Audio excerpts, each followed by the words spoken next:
Welcome back.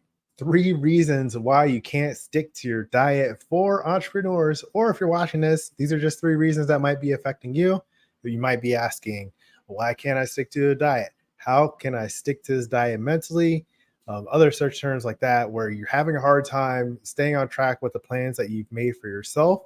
And this really applies to any kind of change you're trying to make, whether it's diet, exercise, making progress in your business if you have goals, anything you're intending to change, you're wondering why you can't stick with the process, this video is going to help you out. Okay, now deep down, we know the real reason is that at some point you said, nah, I'm gonna do something else. So, what I want to do is give you three reasons why you get stuck, why that sucks for you, and three ways you can fix it so you can keep your promises to yourself and lead to healthy, fulfilling life of your dreams. If that's what you're into, click like and subscribe. Let's talk about it. My name is Reggie. I'm the founder of Fit for Freelance, where I build adaptive business leaders through compassionate health coaching. And this is a big part of the guilt-free game plan. When you make plans and you aren't able to keep them, then you might find a guilt-free game plan. Or if you make plans within our coaching framework, we have a process to help you adapt and execute so you can make the changes sustainable that you want. All right. And this is the most compassionate way to break your weight loss and business goals into actions that you can take today. And we use vision, focus, and practice to help you lead a healthy, fulfilling life of your dreams. So you can feel confident with what you're doing and get the results that you want so you can feel more confident and feel even better about yourself. So one mistake that you might be making, yo-yo diet, because you don't know why your health is important. The number two mistake you might be making is giving up because you tried to make too big of a change. Or number three, you let things slide because you're just too busy. So leave a comment, click like if you can relate to any of those. Let's break those down so you know what happens and how you can change it. All right. So the thing that happens, you want to fix this so you can stick to your diet, exercise plan, or any of the changes that you're trying to make.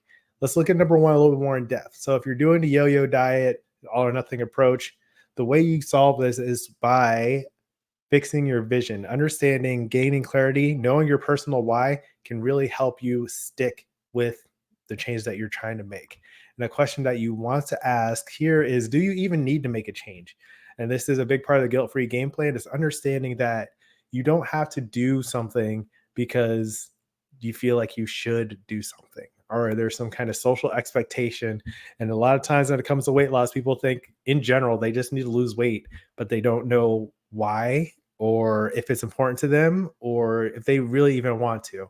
So asking yourself, if you even need to make the change, and knowing your personal why is the vision that can help you understand that, and also give you the motivation when you're making decisions and choices so you'll actually follow through with what you're intending to do. Another question you can ask to establish that vision is, how does your health support your life? All right. So if you are trying to make this change with your diet or your exercise, your activity levels, what kind of benefit does that give you in other areas of your life? Or you can look at how it holds you back if you don't make those changes, right? If you keep eating a bunch of fast food that you recognize that you shouldn't be eating or you don't want to eat as much of, then what is that doing to your confidence? How you show up? How is that affecting your body? Are you gaining weight? Are you having to buy bigger clothes? Are you feeling less comfortable in your body? How is that affecting other areas of your life? Are you unable to like play with your kids as much? Do you feel more tired when you go up the stairs, more exhausted throughout your workday, right? These are issues. So when you focus on how your health supports your life, then you can make more of those incremental decisions with your eating habits that lets your health support your life. So I say that a lot on this channel.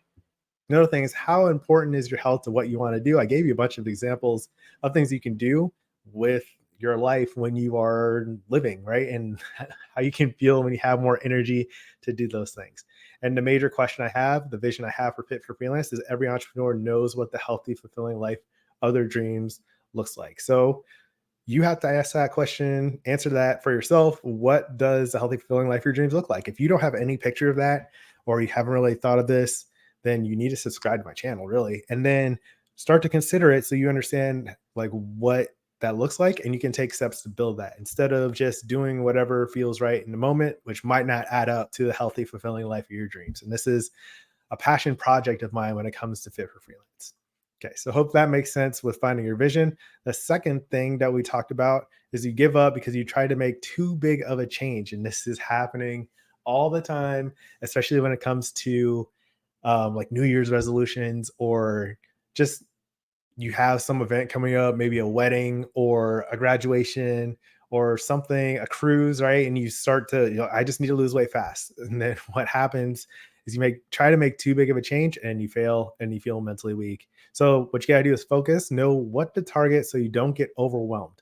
And there are a few different ways to get overwhelmed in terms of all the information that's available online. You might not even know where to look, right? So it can be challenging. And I know this because I have like an undergrad degree in nutrition, master's in medical science, a certificate in positive behavior support, certified personal trainer, and I know all this stuff. But when something new comes out, I'm just like, oh man, how does this fit into like what people need to know, and how can I break this down so other people can use it, right? And if you don't have any of that background, if you are in a completely different career field or you don't have time to focus on that, that can be overwhelming. And so all of that information can cause you to take too big a leap, or it can be paralyzing where you don't even start. Click like if you know that's you, because I know it's not easy. And then the information overload is a big problem. Another thing, what applies directly to you? So even if you see all the things online, you might try something that doesn't fit you at all. And you wouldn't even know until you tried it. And then you might wonder why it didn't work for you. It's because it's not suitable for you. Not every plan is suitable for every person, and some of them aren't even realistic. So those are two of the challenges with not having appropriate focus that can cause you to not be able to stick to your diet. And then the other part here, what's the right size step for you to take? So you can also get overwhelmed if you take too big of a leap. So one of those ideas on MyFitnessPal or some kind of app is that like 10,000 steps per day. Well, if you start tracking your daily steps now, you might find out you take out like 400 steps per day. And that's a big difference. And so what happens, you might like be okay, like let's go for 10,000 steps per day, which is like probably about 5 miles or something. And that can be a huge leap. And if you take too big of a step, you're going to feel overwhelmed. You're going to feel like, oh, this is really hard. You might do it for a couple days and you're struggling to get it done. And then like the third day you'll miss it, and then you start to skip it, and then you just give up and you're like, well, I tried something but it didn't really work, and you're not getting the results you want, which is a real problem. So knowing how to break that down with realistic focus is important. So another way to do that is look at what fits your schedules and your schedule and needs and where you are currently. All right, I like to start with the baseline, looking at where you're starting, look at a target in the future with the vision, and then breaking that down over the course of 12 weeks or however long it takes to make incremental progress. So you keep feeling good while you do it versus like trying to do something that doesn't work because it's too big of a step. You get overwhelmed and then you feel bad about trying to make changes that you know you need to make for the healthy, fulfilling life of your dreams. That makes sense. And so something like healthy eating can be a big challenge when you're just like, okay, I don't even know where to start. Like, what is healthy to eat? How would I get into meal prep? That kind of thing. I have the plant-based snack pack link below, and also a plant-based transformation that gives you a grocery list, recipe guide, and a meal plan so you know what to buy, how to cook it, and when to eat it. So that makes it a lot easier to get your meal prep on and take realistic steps for you. The third reason you might not be able to stick to your diet is letting things slide because you're just too busy. So this happens all the time if you've got people you got to take care of, you have a work schedule, especially if you're an entrepreneur, if you are running your own business, if you are side hustling, especially, I know that that can all add up. So then you start saying, well, I can let this slide because I've got all this other stuff going on, but then you let it slide again and again and again. And then over time, you never really get the results that you want because you aren't taking the steps into practice. So that's why this can keep you stuck. And what we want to do is create a plan to practice. Keep practicing is one of my key phrases when it comes to having an understanding of what practice is, right? You don't go out and win the Super Bowl immediately. You have to go to practice. You have to strength train, take the little steps in there and stick with it, film, study the process, get better at it. And then you develop the skill set in order to make the changes that you want. So you have to be in practice in order to make progress towards what you do want for yourself. Right. And a plan to create the practice is having an adaptive plan to overcome obstacles that get in the way. So there are things that come up when you are busy, you have other things going on. And so you want to have something that's not all or nothing, something that actually fits into what you're already trying to do. Like I said previously, letting your health support your life. All right. And one thing, if you're having a hard time keeping plans for yourself, if you're struggling with that, then you might be too busy and too stressed out.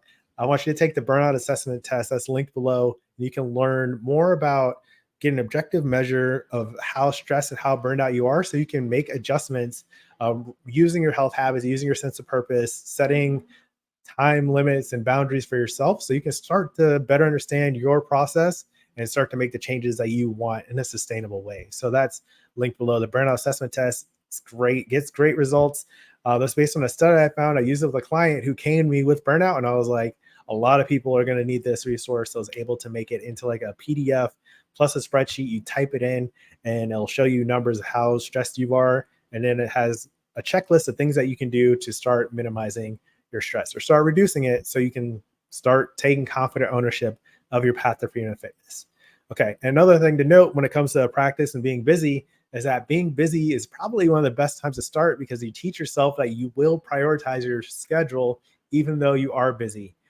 And then it gets easier when you're less busy. All right. So if you have a ton of things going on, you might feel like, I don't have time for this right now. That's exactly the time you need to get going with this. I mean, you already had the intention to make whatever changes. And now that you're busy, you can learn how to incorporate it in. What happens is people will wait until their schedule is down, they have more downtime, and they're more relaxed. And that, you know, any time to start is a good time. It's just that as soon as you start to get busy again, you will you're more likely to drop the things that you added on that were only available because you felt like you had enough time to do it.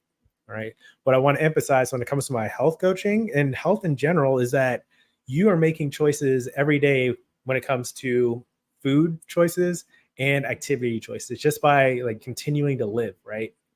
Because you need to eat in order to survive. And then you are either sitting or standing or walking or doing something with your body. Even like sitting on a computer all day, if you do that for 8 to 10 hours per day, that counts as a physical activity, even though it's not exercise, right? That's going to have impacts on your health just by existing. So the thing is, if you're too busy to take care of your health, you're still making health choices. You want to be mindful of that. That's something that a lot of people tend to forget. So if you haven't clicked like yet, definitely do it now. Thanks for watching to this point. All right. And so the next thing I want to say is knowing that these strategies I just gave you, practicing with accountability is still the most important part. And that's part of the guilt-free framework is understanding that you have to have a process for ownership. So if you're establishing a new habit, having a group or a coach can be very helpful because it takes practice to, incorporate these things into your life. You're not going to just get it your first time and be able to stick with it in most cases. Some people are super good at that stuff, kudos to them, but a lot of times a little bit of accountability helps. And so if you want to learn how the guilt-free game plan helps you take confident ownership by building vision, focus, and practice, like I was just talking about, there's a link in the description below that can definitely help you out. I also have one-on-one coaching, group coaching, or you can just book a call and we can talk to see, what your next steps can be. I'd be glad to help because that's what I'm doing. I'm not just making these videos for funsies. I'm making these videos to help you engage your health, make health an engaging part of the entrepreneur's journey by inspiring confident ownership of their path to freedom and fitness. That's the mission. That's what I'm talking about. So I'd love to help. Click subscribe, share with a friend. If they're having a hard time, you hear them say, like, I keep trying these diets and I just feel like something is wrong with me. There's nothing wrong with you. You just don't have the vision and focus and practice yet to get going and stick to your diet. So that was 3 reasons you can't stick to your diet for entrepreneurs. Let me know what you think. Leave a comment, click like, and then next you can watch 4 factors that tell when you're actually ready to lose weight. That's about behavior change. And that'll give you a more clear picture of when you're really ready to start. So that's today's message. As always, keep practicing. Peace.